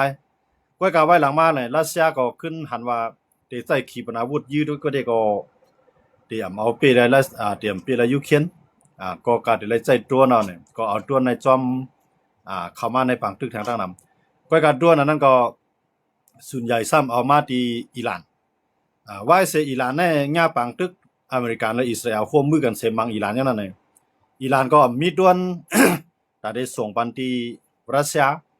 เฮ็ดให้สิเลยเฮ็ดให้รัสเซียนั้นลองใจดวนนั้นก็อ่อนๆลงกว่าขีปนาวุธนั้นก็อ่อนๆลงกว่าที่เครื่องมีนั้นมีนั้นก็ซ้ำใจตื้อไหลในเฮ็ดให้วันมื้อนี้เมืองหลวงมหาอำนาจหลวงหมาย2ของกำผานั้น ไล่กว่ากรมโหเมืองอันกวัดผันยาก็เป็นเมืองอันเป็นคอมมิวนิสต์เตรียมตัวเปลี่ยนไว้หมายหนึ่งของกัมพาครับเนาะมื้อนี้ในอันเป็นเกาหลีเหนือนะครับเนาะหมายหนึ่งของกัมพาในรองตั้งของที่ว่าเป็นคอมมิวนิสต์นั่นขนาดเนาะก็ว่าอันเป็นเกาหลีเหนือก็ได้ส่งแรงศึกมา50,000ก็กำไรก็ขีปนาวุธเจ้านี่ก็ได้เอามาที่เกาหลีเหนือครับเนาะกำไรประธานาธิบดีของยูเครนเนาะประธานาธิบดีของประธานาธิบดีเซเลนสกี้นั่นก็ลาดว่าเมื่อเร็วนี้ขีปนาวุธเกาหลีเหนือนั้นยืมมาถึงเมืองยูเครนแล้วยูเครนก็เลยกว่าเก็บเอาซากมันนั่นคั่นเนาะเอามาไว้เป็นศักดิ์ศรีหลักฐานว่าเกาหลีเหนือเกาหลีเหนือได้ส่งขีปนาวุธมาถึงมือรัสเซียก็เลยเอาใจตื้อเข้ามายื้อใส่เมืองยูเครนแล้วย้อนนั่นแหละเมืองเกาหลีใต้ก็โลหางแฮนตาได้จอยแลกปินกันดังยูเครนวันดังนามาสังเกตว่าซึกเกาหลีเหนือเจ้าใน50,000ก็เขามาสวานเสเลเขามามีตัวทบในปังตึกยุโรปนะมื้อนั้นยูเครนมันอยู่ในยุโรปหั่นเนาะมามีปังตึกต่อยุโรปยาก็เลยมามีปังตึกต่อเครื่องเทคโนโลยีอันคือจันคือกรรมเหมือนเจ้าหนังเครื่องของอเมริกันในเครื่องของฝรั่งเศสเขาในอังกฤษเขาในเยอรมันเขาในอันที่ไหนเป็นอันคือจันกับผามเลยว่าเนาะคือจันคือกับก็ในเพราะว่ายุคเพราะว่าซึกเกาหลีเหนือในไล่มาพึกไล่มาตึกเปลี่ยนปังตึกกันเตเสเด็กสามารถตีรอดมือกว่าหลายก็ตีจังเอาปิงหยาที่ในมือเสเลยเพราะวันดังนามาเพราะว่ามันเลยเปลี่ยนปังตึกกันตั้งเกาหลีใต้มาในเกาหลีใต้ติดโทษบางหยาบย้อนนั้นเลยถึงข้ายามเตียนเกาหลีใต้นั่นโหลไล่มาแลกปินกันตั้งยูเครนเกาหลีใต้มีปิงหยาอันโมเฮ็ดสร้างเครื่องเฮ็ดกลางด้านกลางเฮาอันนั้นว่าช่องตัว2นี่ครับเนาะช่องตัว2ช่องตัว2นี่มันเปลี่ยนอันคือจันคือกับตอนตาเกาหลีใต้อันเขาเลยเฮ็ดออกข้างกล้วยครับเนาะช่องตัว2นี่มันเปลี่ยนอันเฮ็ดกลางด้านกลางเฮาจันอันลงมาจำๆนั่นคั่นน่ะเนาะเพราะว่าอันไกลๆนั่นก็สิเป็นออร์แลนโดเนี่ยนะเพราะว่าอันกลางมันก็สิเป็นแฟตตี้ออดเนี่ยย้อนเวอในเมืองเกาหลีใต้นั้นมันมีเครื่องหนักๆของอเมริกันอันเฮ็ดกลางด้านกลางเฮาปานนั้นคั่นเนาะมันซึ่งนั้นออร์แลนโดไม่ได้เป็นอันจันสูงสุดอะครับเนาะสังว่ามันมาหมอกอ่า2-3ปากลักในออร์แลนโดเนี่ยได้ขึ้นกว่าคาบกำเดียวครับเนาะมันดันมาถึงดินนั้นมันเพราะว่ามันป่วนใส่ออร์แลนโดเนี่ยดันทับไหลมันก็ได้มาญาใส่แฟตตี้ออดก็ในเพราะว่าแฟตตี้ออดเนี่ยมาทับไหลเนี่ยมันสิมาจันที่3อะเนาะจันที่3นั่นก็สิเป็นช่องตัว2เนี่ยช่องตัว2เนี่ยสิเป็นของเกาหลีใต้อันนั้นก็เป็นอันมีชื่อเสียงครับเนาะก็ในเฮ็ดเลยว่าคู่ว่าของเกาหลีใต้เนี่ยมันแข็งล่ะนะมันมีชื่อเสียงล่ะเนี่ยเมื่อพ้องขยามันดีอิหร่านยื้อใส่ที่ในเมือง UAE ตั้งนำตั้งหลายเนี่ยขีปนาวุธได้ตัวนั้นครับเนาะก็ในอันเป็นช่องตัว2ช่องตัว2เนี่ยมันเป็นของเกาหลีใต้เนี่ยไล่ก็ตั้งไว้อะนะย้อนเปื่อว่า UAE ในมาซื้อกว่าที่เกาหลีใต้ใน10เครื่องครับเนาะ10เครื่อง10ชุดนะครับเนาะซื้อกว่า10เครื่องไว้กันหมดเลยในตึกถึงกับ2เครื่องเลยเหลืออยู่8เครื่องเนาะอันเป็นของเกาหลีใต้นะครับเนาะก็ในเพราะว่ากว่าในเมียนควางขยามันที่ปังตึกนั้นตึกเหลือมาแห้งไงก็ในอเมริกันและอิสราเอลในทุบอิหร่านเนาะอิหร่านนี่ก็มีตั้งเลือกตาเดก็ขึ้นทุบอเมริกันมันถึงไรมันก็เลยมังใส่ตั้งตาวันออกกลางที่มีตับซึกอเมริกันก็การในนั้นก็เป็นเมือง UAE ก็ในเฮ็ดให้ลงมองซึ่ง UAE เขาได้เอาช่องตัว2ในเข้ากับเฮ็ดร่างกลางฮาวันเข้ากับเฮ็ดร่างกลางฮาไว้นะครับเนาะแล้วก็มันมีข่าวออกมาว่าอันเป็นช่องตัว2ของเกาหลีใต้ในมันหับมือหลายเลียดนะครับเนาะเพราะว่ามันหับมือหลายในที่มันได้ถึงเพศจำได้ถึงตัวลีนั่นเนี่ยมันได้หับไหลเนาะย้อนนั่นแหละอันนั้นเฮ็ดให้ชื่อเสียงลังกว่าตั้งกำผาครับเนาะเฮ็ดให้ของเกาหลีใต้ในหมู่เหล่านี้มีกวนอ่อนกันสั่งซื้อตั้งนำตั้งหลายครับเนาะในลุงฟ้าเขาในอันได้เฮ็ดหลายอันเฮ็ดกลางด้านกลางเฮาในมันได้มี1ในอเมริกันเนาะ2มาในอิสราเอล3มาในอังกฤษ4มาในเยอรมัน5มาในฝรั่งเศส6มาในก็ที่2ก็จะเป็นรัสเซียนั่นคั่นเนาะเฮาว่าอันเป็นภายอเมริกันเขาก็ว่าเนาะอันเป็นภายอเมริกันเขาใน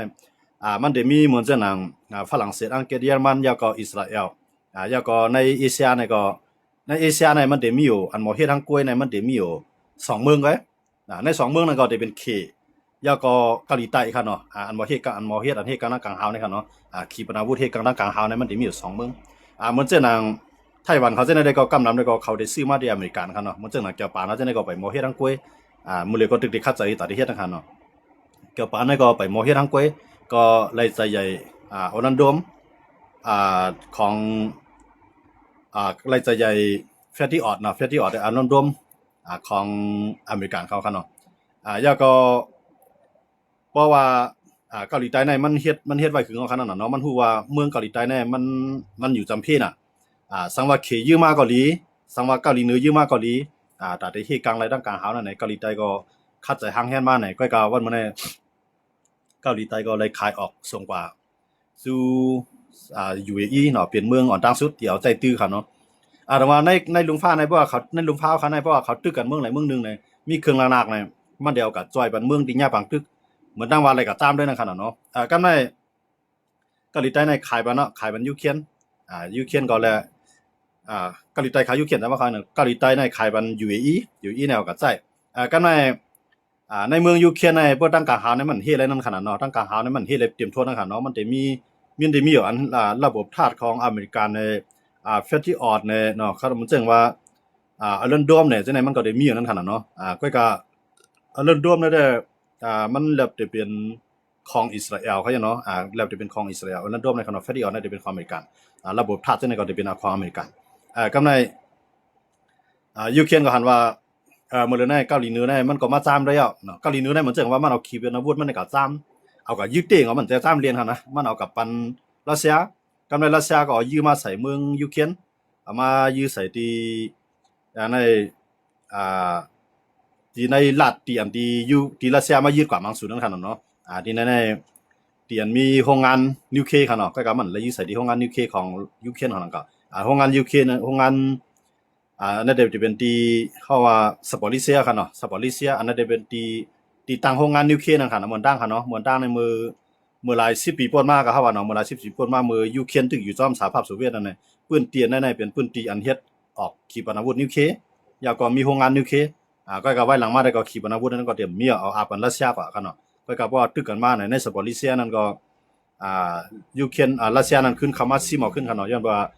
รัสเซียวนว่าพวกเฮาซิมเอาที่นั่นตั้งในยูเครนได้เฮ็ดนิวเคลียร์ไรย้อนนั่นแหละเขาเด็กเขาซิมมาเนี่ยรัสเซียก็ใจเขายาม3-4เดือนครับเนาะแต่เด็ซิมไรดีสปอร์ตลิเซียนะครับเนาะก็กำซิมไรทั้งหมดเนาะครับมันซิมไรโรงงานนิวเคลียร์นั่นไงโรงงานนิวเคลียร์อันที่อยู่ไว้ที่อาซอฟนะครับเนาะที่นั่นได้ก็อันเป็นรัสเซียนั้นยึดก่อนไรกำในที่นั้นในลาด1ลาดมันก็กว้างใหญ่เลยครับดูเนาะกำในอันเป็นอันกำในอันเป็นยูเครนในก็ไปปล่อยพาทั้งหมดค่ะเนาะในสปอร์ตลิเซียนั้นไปปล่อยพาทั้งหมดก็ในก็ห่างแฮนซึกไว้นั่นค่ะเนาะก็ในอันเป็นรัสเซียในก็ใจขีปนาวุธของเกาหลีเหนือในมายื้อใส่เนาะมายื้อใส่ที่ยูเครนเขากันเนาะยูเครนเขาก็ได้เฮ็ดอะไรมังสุนั่นค่ะเนาะยูเครนในมันอันเฮ็ดกันตั้งกะเฮาได้มันก็มีนำออกก็มันใจมาคือหน้าล้านนั่นค่ะเนาะใครจำเสียงนั่นค่ะเนาะมันใจมาในครั้ง4ปีเก็บเข้ามาปีที่5ครับเนาะก็ในเฮ็ดนั้นก็มันยาวไล่มันอันเป็นรัสเซียก็ไปเอาไปคืบหน้าได้อย่างไรรัสเซียในอำใจเครื่องมินมังใส่ยูเครนเตรียมทนเหมือนจังหนังอเมริกันเขาอิสราเอลเขามังอิหร่านในรัสเซียในมันมังไรในย้อนไปซะในมันมังไรในมันใจเครื่องมินเสมังไรในมันย้อนเปมีแฟตตี้ออดเนาะแล้วก็มีระบบธาตุมีอะลันดอมเนาะเครื่องหนักๆอันนี้ก็ต้องกะเฮานั่นคือจันว่าหั่นเนาะเหมือนจังหนังของอังกฤษน่ะของเยอรมันเนี่ยของฝรั่งเศสมันมาอยู่ไว้ในหมดอ่ะก็ในยูเครนทำคาไลแทงของเกาหลีใต้เนาะของเกาหลีใต้นั้นมันเป็นอันที่กังไรนั้นสังว่ามันหลอดมาในจันที่2จันที่1ที่2เอานั่นน่ะพอถึงมาจันที่3ตัดได้ถึงใจเมืองยูเครนนั้นให้มันมีไว้อ่า2ตัวช่องตัว2นะครับเนาะช่องตัว2ในของเกาหลีใต้ครับเนาะมื้อนั้นเกาหลีใต้ในก็ตึกแต่ว่วนด้วยนั่นค่ะเนาะว่าที่ปันเพราะว่าเกาหลีใต้ในปันก็เหมือนจังว่าที่ก็จ่อยกันเฮ็ดนะครับเนาะกำในยูเครนซ้ำที่ปันทางเกาหลีใต้ล่ะเนี่ยย้อนไปว่ายูเครนก็หนึ่งในยูเครนและรับมือดอกเกาหลีเหนือกำซื้อกำในเครื่องระนาเกาหลีเหนือนั่นก็ได้มายื้อใส่เครื่องระนาของอันยูเครนเขามีไว้นะครับเนาะบอกว่าในความหมายอันที่ว่าเรียกปิ่นปิงหยางกันนะครับเนาะหมดแล้วในเกาหลีเหนือมีนิวเคลียร์จังไหนมีขีปนาวุธจังไหนมายื้อใส่เฮาแล้วก็แม่หนังฮือเตเอา2ต่อ2ของเกาหลีใต้มารับมือให้บ่เคียงกันขึ้นนั่นน่ะให้เกาหลีใต้ในขายมันก็ว่าเนาะแล้วก็เรียกปีนกันเหมือนจังว่าเฮ็ดเพื่อออกมาทางในเมืองยูเครนนี่ที่เรียกกันว่ายูเครนนำได้ปันทางเกาหลีใต้น่ะยูเครนก็รัฐว่าได้ปันด้วนเนาะในกำผาในด้วนในเป็นที่1ครับยูเครนครับเนาะในกำผาลุงฟ้าในหมู่เหลียวในยูเครนเป็นไว้มานึงยูเครนในด้วนมันเอากับขายบันดังตะวันออกกลางเนาะมันจะว่าเอาตัวในกับขายบันกำซื้อมันเอากวนที่มีปิงหยานั่นสิแลกว่าขายปิงหยาเนาะขายปิงหยาเพราะว่าเฮ็ดออกมาในเฮ็ดในเมืองสูในมันตึกรถแล้วตึกรถเพมันไปมีปังตึกกันใหญ่ลงเฮ็ดในเมืองสู ก้อยกะอันสูมีเงินนั่นปันเฮาอันสูมีเครื่องล้างหนักนั่นก็ปันเฮาก้อยกะว่าปิงยานเฮามีแนวที่ปันสูอย่างไรยูเครนเนี่ยมันไหลมันเปลี่ยนไปหมายหนึงของในดวนนั้นเปลี่ยนไปหมายหนึงหลานว่านั่นแหละย้อนเปอยูเครนในเมืองต่างนั้นเป็นเมืองกอดผ่านเมืองนึงนั่นขนาดเนาะเป็นเมืองกอดผ่านอยู่ในยุโรปมันก็เฮ็ดจังได๋มันกอดผ่านนะย้อนเบอมันก็เฮ็ดกับรัสเซียพวกเฮ็ดกับเมืองต่างนั้นมันเฮ็ดกับรัสเซียกำนึงในรัสเซียในหิมะมันดิกเนาะหิมะมันเจอหนังรัฐไครเมียก็หิมก็นั่งไปป้อหิมะคืบหน้ามาดิกๆนั่นขนาดเนาะมันเจอหนังคู่ของในลินใต้ลินก็เอากับเป็นพ่อนลีของรัสเซียดิกๆนั่นขนาดเนาะย้อนนั่นแหละกำนึงซื้อมาเนี่ยอันเป็นประธานาธิบดีซินสกี้ในฮันเลียลอกลายเฮ็ดทางอันที่กูโมโตรัสเซียกูเมียรัสเซียมากกว่าเอาคู่ของในลินใต้ลินมากกว่าเนี่ยฮันเลียเฮาได้เข้านาโต้เนี่ยอันว่าย้อนเปิ้นลองตั้งอันที่ว่าเข้านาโต้นั่นเฮ็ดให้ยูเครนระยะปังตึกมาต่อถึงบ่แล้วครับเนาะก็ได้เพราะว่า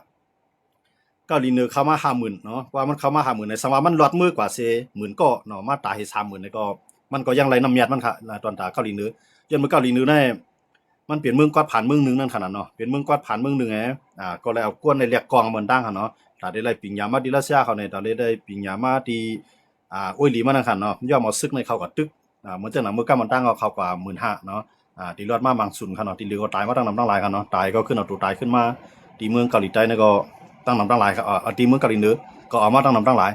ยอย่างนั้นก็ได้ที่ขึ้นส่งกับแท้ 50,000 นะว่าส่งกับแท้ 50,000 เลยสังว่าก็ตายให้มอก 40,000 หรือว่า 10,000 นะ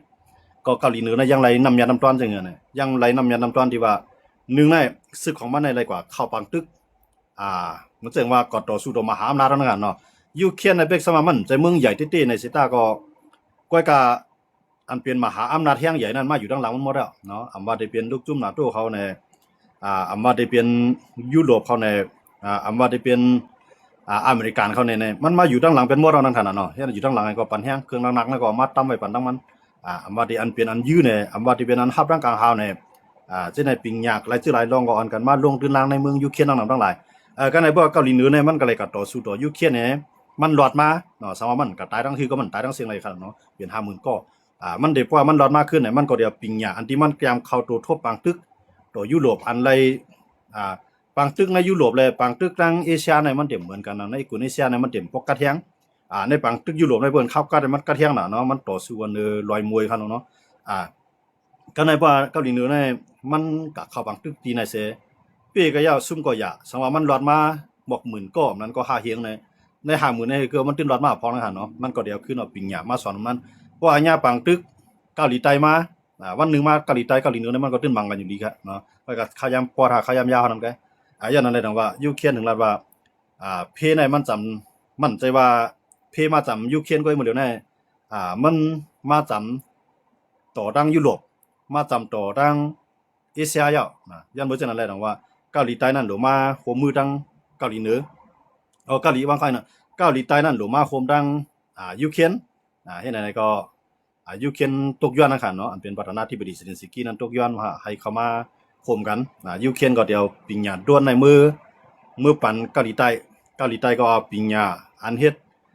ซองตัว2ในอันเฮ็ดกันนักกาวนะครับเนาะให้เอามาเฮ็ดในเมืองยูเครนในยูเครนตกย้อนกว่ายูเครนหลายกว่าในยูเครนมันเลยปิงญาเฮ็ดกันนักกาววันมื้อหน้ามันก็ได้ขึ้นขายปิงญามันขึ้นเนาะเหมือนจังหนังที่มันไหลด้วนเนี่ยนะด้วนแน่มันสิความกับยูเครนกวยไหลด้วนอันบ่เฮ็ดด้วนค่ะเนาะมันเป็นเจ้าปิงญาตั้งหลายแน่มาอยู่ในเมืองยูเครนเฮ็ดด้วนก้อยก็ว่าด้วนอันเฮ็ดกว่าแน่มันเป็นลิขสิทธิ์เนาะเพราะว่าความไทยเดี๋ยวเรียกว่าลิขสิทธิ์ค่ะเนาะมันเป็นศูนย์ของยูเครนเนาะมันเป็นเขาฮ้องว่ามันเป็นตัดสิทธิ์ของเมืองยูเครนหั่นเนาะที่เฮ็ดก็ออกเฮ็ดเมืองไหลก็อย่างนะมันก็มีปักเปิงของมันอยู่เพราะว่าการเยื่องกันในก็ไล่ค่ะเนาะเพราะว่าเยื่องกันในก็เมืองนั้นก็ได้ถูกฟ้องค่ะเนาะถูกเอาตั้งผิดอะไรจ่ายเงินปานขึ้นอย่างนั้นแหละสังว่าก็เยื่องแต่ระยะขว้างก่อนตัดที่แรกขว้างนั้นแต่ละเปลี่ยนอันร่วมมือกันอย่าก็ตกลงกันก่อนอย่างนั้นแหละเพราะอันกันเอาปิงยามาใส่บันที่ยูเครนน่ะยูเครนก็มันมีนำกัดเพียงพอแต่ได้รับมือเฮ็ดอยู่แล้วนั่นกูให้ผายมาจอยนั่นน่ะพอเปลี่ยนมาเนี่ยด้วนลำน้ำเนี่ยด้วนอันยูเครนเฮ็ดน่ะมันได้เฮ็ดเอา4เมียวเนาะนึงในด้วนอันต่อสู้ไกลๆดังกลางหาวมันอยู่เลยหมดแล้วใน2เฮงลักค่ะเนาะ2เฮงลักเนี่ยง่ายๆกันเนาะ2เฮงลักในเมืองใต้น่ะมันได้มีอยู่หลายปากลักหลายเฮงลักไกเนาะหลายปากลักไกฮู้เนาะมันมือถึงว่าบอกหลายเฮงลักก็ยาวเนาะก็มันยิ่งกว่าใน2เฮงลักค่ะเนาะมันยิ่งกว่าเมืองหลวงยูเครนเนาะเมืองหลวงรัสเซียนะครับเนาะ บุรุษในเมืองรัสเซียกูปืนตีอันเป็นเมืองในค่ะเนาะอันเขาชื่อว่าเมืองใหญ่เมืองหลวงในตั้งแต่มา2มา3นั่นเนี่ยอันมีตีหลายรอบเพียบเนาะย้อนว่ายูเครนยื้อเลยเต็มตีอันเป็นด้วนในค่ะเนาะก็กะว่ารัสเซียก็ซ้ำมีเหตุการณ์ดังกลางเฮานั้นก็มีด้วนมันไปเฮาขึ้นมาต่อสู้เนี่ยมันก็มีอยู่ก็กะว่ายูเครนเนี่ยมันเปตูดังด้วนในอะไรว่าเป็นไม้หมายหนึ่งของกัมพูอันยูเครนเฮ็ดอะไรด้วนในด้วนสีเมียวเหมือนกันครับว่านั่นเนาะที่นึงในด้วนดังกลางเฮาเนี่ยเนาะยื้อเลย2หิงลักตั้งไก่มันอ่าพอ2หิงลักเนี่ยมันไข่ตานเฮากับลูกเกี้ยงใหม่กับกรุงเทพไปกว่าให้ไม้กำก็ถึงมีเหียงลักกะขึ้นกว่าที่ไหนขึ้นไม้เนาะ4คอกเนาะตั้งไก่มันบอกกันน่ะเนาะ1คอกใน3กว่าขี่รถในเปียดจุมองค่ะเนาะเอาเฮามานับสอนเอาที่นั่นเนาะเปียดจุมองเอาเปียดจุมองในมาคูณ4เนาะมันเด็กกว่าหลาย10จุมองอ่ะตั้งไก่มันค่ะเนาะมันยือเลยบอกกันนั่นก็ในที่นึงในด้วนตั้งกลางหาวยือเลย2เหียงลัก2เหียงลักปลาย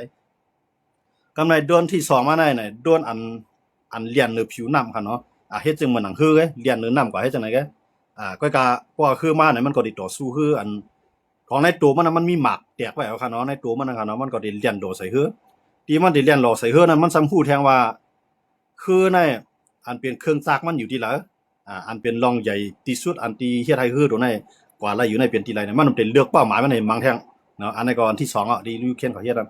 นำกัดดวนค่ะเนาะกำในดวนที่3เนี่ยเป็นจังล่ะเนี่ยเป็นด้วนนั้นลำมาไตน้ำค่ะเนาะเฮ็ดจังหนังคือลำน้ำเฮ็ดจังหนังปลาลำน้ำนั่นค่ะเนาะก้นลำน้ำมาเยอะเนาะเพราะว่ามันมีคือลำน้ำมาไตน้ำได้เนี่ยมันก็ได้จบซอกหาคือไตน้ำเพราะว่าคือลำน้ำเนี่ยมันมีป่วนหลายเมืองไงเนาะอันมีคือลำน้ำเนี่ยมันมีป่วนหลายเมืองไงมันมีเขมันมีอิหร่านเขาจะก็มีอย่างก่อนเนาะอเมริกันเขาจะได้มีน้ำรัสเซียเขาจะก็มีน้ำเกาหลีเหนือเกาหลีใต้เขาจะก็มีหมดค่ะอันเป็นคือลำน้ำเลยค่ะนะเหมือนจังหนังเมืองไทยในเมืองไทยก็มีเมืองไทยได้ก็ซื้อมาดีเคซื้อมาตูงหลาย6เครื่องเมืองไทยนำจะลงนำเมืองไทยก็มีก็จะมีเนาะซื้อมาดีขี่เนี่ยขี่ล้อหันเนาะมาได้มี2ลำค่ะเนาะมาในมีคือลำนำคือลำน้ำ2ลำยันมาคือลำน้ำในมันตัวหนาสังนั้นเนี่ยเพราะมันมีคือลำน้ำในมันก็เลยพ่อนดีเหมือนจังหนังว่าแต่มีคือตึกเข้ามาเหนือผิวน้ำเนี่ยคือลำน้ำในได้เข้ามังตั้งอ่ะแล้วมันหันมันคือเฮือนมาเหนือน้ำในหันมานั่นขนาดเนาะมันอยู่ได้น้ำไม่เป็นมังก็ยูเครนในซ้ำเฮ็ดอะไรคือลำน้ำอ่ะเนาะอันนี้เป็นอันว่านำกัดของยูเครนอันนั้นได้เป็นใบไม้3ก็ในไม้4เนาะอันยูเครนเฮ็ดมาในอันเฮกังด้วนยืมมาในว่ามาไก่5มาจำก็ยาเนาะเพราะว่าอันนั้นมันเป็นที่กวนในยื้อใส่ก็เพราะว่าหันด้วนมาเนี่ยด้วนโดนในติเตี้ยกับยื้อใส่เนาะก็เตี้ยกับยื้อใส่ในมันก็ดีกว่าต่อสู้เสร็จตัวในแตกตั้งกาหาวเปียเนาะอันในยูเครนในเฮ็ดอะไร4มิ้วค่ะย้อนอะไรตรงว่ามื้อนี้อันใน4มิ้วในเปลี่ยนอันหลายๆเมืองสนใจกับกำเร็วค่ะเนาะอันเป็นของยูเครนในค่ะเนาะอันนั้นก็เปลี่ยนอันที่ว่ายูเครนในมื้อนี้ตั้งตาวันออกกลางก็เรียนหามันเนาะเหมือนเช่นนั้นเมืองซาอุเมืองกาตาร์ในจอร์แดนในยาก็คูเวียตในปาเลนเนี่ยเนาะหลายๆเมืองค่ะเนาะอันเป็นเมืองสะเทก็เหมือนเช่นนั้นอันเป็นเมืองสะเทก็เหมือนเช่นนั้นซาอุเขาอยู่อีเขาจะได้ยูเครนนั่นแหละก็ร่วมกันเนาะร่วมกันตาได้ก็ผลิตนั่นเนาะตาได้ก็เฮ็ดออกอันที่กลางด้วนในค่ะเนาะตาได้ก็เฮ็ดออกอันนั้นก็ลงลายมือกันกว่าเจ้าเนาะอันนี้ก็เฮาคำว่าหันว่ารัสเซียเอายูเครนในนำกัดมันมีมานำอยู่เนาะก็ก็ว่านำกัดยูเครนนั้นนำดันนึกก็ยาวในมันไปเปียงโปตาที่รับมือรัสเซียอะไรเต็มทั่วนะครับเนาะตั้งกลางหาวนะก็เหนือลินในรัสเซียนำกว่าแล้วครับมื้อนี้เนาะเพราะว่าซึกเหนือลินมาในรัสเซียน่ะยามมาถึงที่แล้วเมื่อ4ปีป่วนมานั่นครับเนาะก็จุกอยู่ไว้ที่นั่นก็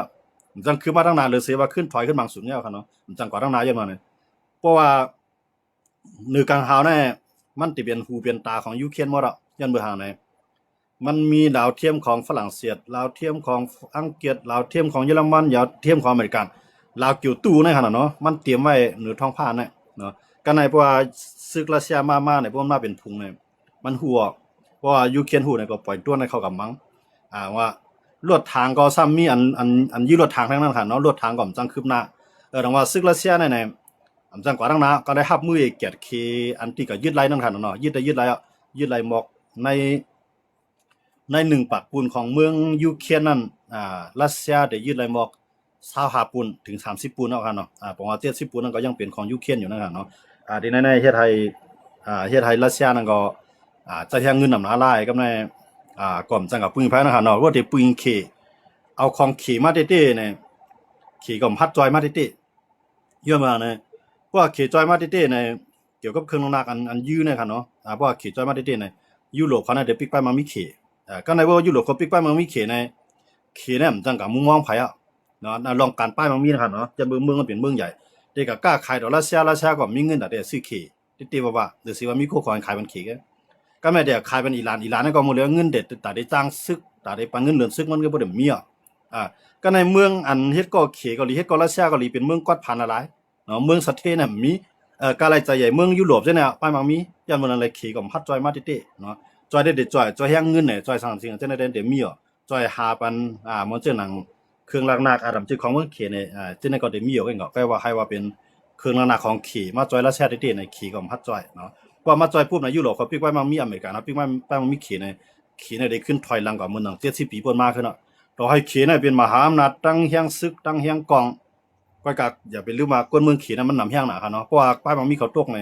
กวนเมืองเขนั้นตื่นเตรียมปล่อยสีจิ้นผิงไว้เนาะกวนเมืองเขนั้นได้ลุกขึ้นมาสานคัดต่อสีจิ้นผิงย้อนนั้นเลยสีจิ้นผิงก็ด้วยเงาลายเดี๋ยวไหนใช่สัมผัสจอยเต้ๆนะครับเนาะแต่ว่าอย่างไรเกาหลีเหนือสัมผัสกับจอยล่ะเนี่ยเกาหลีเหนือกับจอยแห้งและยูเคนสัมยูใส่เมืองเกาหลีเหนือเนี่ยมันยูเคนก็เตรียมพัดยูใส่ถึงเมืองเกาหลีเหนือมันได้เป็นปังตึกเตรียมตัวไว้นะครับเนาะว่าเป็นตั้งนึงในมีรัสเซียตั้งนึงในมีเกาหลีเหนือในกำไรซ้ำมียุโรปเขาเอาแห้งซึกเข้ามาจอยในยูเคนได้ยากกินน้ำอย่างนั้นยูเคนก็เป็นซึกผายฮับมือนั่นขนาดเนาะเมืองตั้งในก็ได้เป็นผายฮับมือผายเร็วมือเราได้เป็นผายลูกล่ามพร้อมก็ลูกล่ามเสร็จแล้วก็มันได้ไปยื้อใส่เกาหลีเหนือครับเนาะเกาหลีเหนือได้กำน้ำได้ก็มันก็ดีกว่าเปลี่ยนตีต้าหมายเมียเนาะเอาซักซึ่งมันก็เรียกหมักกองก็เรียกปิงยาเนาะก็พวกมันเลยปิงยาดูในมาเนี่ยมันก็ได้มามีด้วยว่าขีปนาวุธเท่าไหนมันใจได้หมกกันนายแกหนังคือได้ขึ้นให้มันแก่หรือในแทงมันก็ได้มาเพิ่มแถมนำการมันแทงนะครับเนาะดังว่าเกาหลีใต้ในจุลีเลยจอยยูเครนเนี่ยยูเครนในจังไรมายูเครนในจังไรตกย้อนมาลองอันเหตุการณ์ดังกลางหาวนั่นขนาดเนาะที่นั่นได้อยู่ที่เกาหลีใต้ที่แทบตัดสิ่งหือนั่นขนาดเนาะมื้อเหลือได้เกาหลีใต้ก็ไปไล่จอยสังยูเครนที่เตียวว่าคั่นเนาะเกาหลีใต้ก็ไปไล่จอยที่เตตั้งสายข่าวจังได๋ก็เขาได้จอยกันเนาะย้อนว่าเกาหลีเหนือในก็จอยรัสเซียเขาเนาะว่าเกาหลีเหนือและเกาหลีใต้เนี่ยตั้งห่างไกลกันเนี่ยมันหมอกปากลักกันขนาดเนาะตั้งไกลมันพกไกลกันนำอย่างนั้นเพราะว่าเพิ่นตึกกันมาเนี่ยเพราะว่าเกาหลีเหนือในอะไรก็มีตัวทบในปางตึกอันใหญ่หลวงจังได๋เฮาเนี่ยขึ้นมามังเกาหลีใต้เนี่ยได้เจ็บแสบนำย้อนในดังว่าเกาหลีใต้ก็ถูกได้จอยถูกได้จอยยูเครนเนี่ยอันนี้เป็นเตียนประธานาธิบดีเซเลนสกี้ผู้นำของยูเครนในตกย้อนไว้นั่นเท่านั้นเนาะ